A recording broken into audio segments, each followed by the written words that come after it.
Hi and welcome to the Nostalgic Dragon, where I talk about fantasy books and mythological books mostly. Today I will broaden the scope a bit, talking about um, different formats where you can consume fantasy, or different mediums where you can consume fantasy. What made me think about that? Well, I'm reading Ian C. Esselmont, Knight of Knives, and also Steven Eriksson's Midnight Tides. They are both authors that write books in the Malazan universe, so to speak. This is Knight of Knives, Ian C. Esselmont, and this is Midnight Tides by Steven Eriksson. These two persons, they were role playing together, and from that they created the Malazan universe. They did it within the universe or the system GURPS. Some of you might know that if you're a bit older. And for me, I'm a RPG guy myself since I was a very small.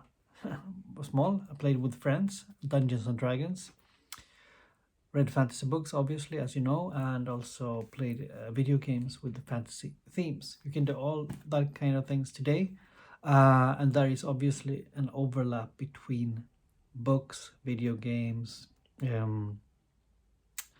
RPGs, tabletop RPGs, and also board games, actually. So I want you to think about, how do you consume fantasy? Do you do it with books, or do you do it with other kind of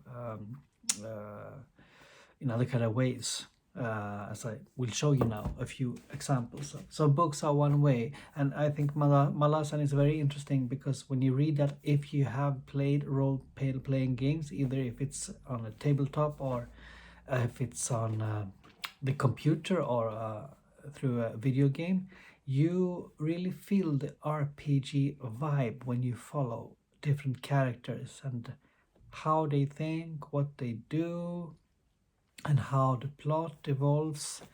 It's a bit RPG-esque like, I definitely think. So some examples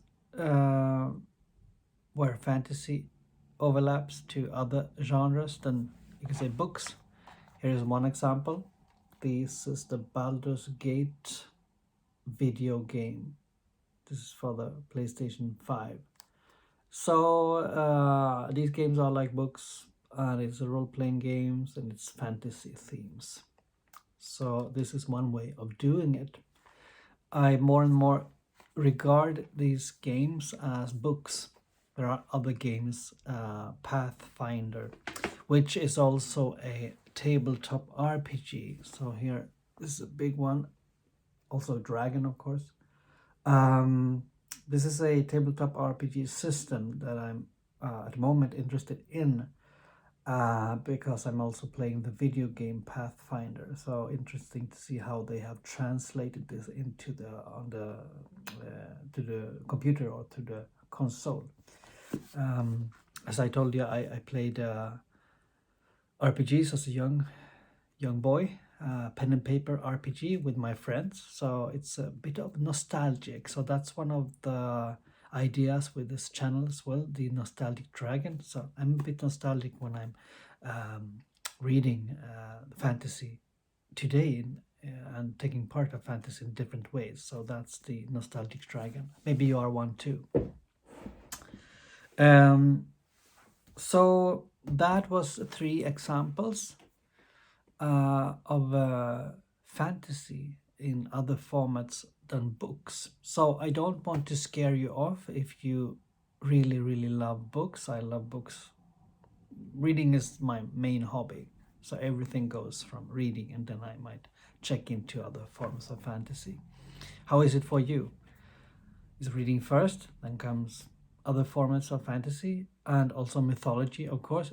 Also mythology today can be found in books, of course, but also in video games, in I don't know, tabletop RPGs. Maybe there is obviously mythology in tabletop RPGs like Pathfinder. There is a big pantheon, for example. So yes, it's there. Yeah, how do you, what do you think about what I'm talking about? Do you have comments, questions? Do you get new ideas in different ways? Uh, as a reader of fantasy and mythology, I don't think we can afford to be picky which format, which format is best, or which is most, cultural, uh, better or worse from a cultural point of view. I think we have to be happy in the ways fantasy comes to us, and I think we should really try to uh, uh, ge- read that, or interest yourself in that as well, because it's a kind of gift, because this is storytelling.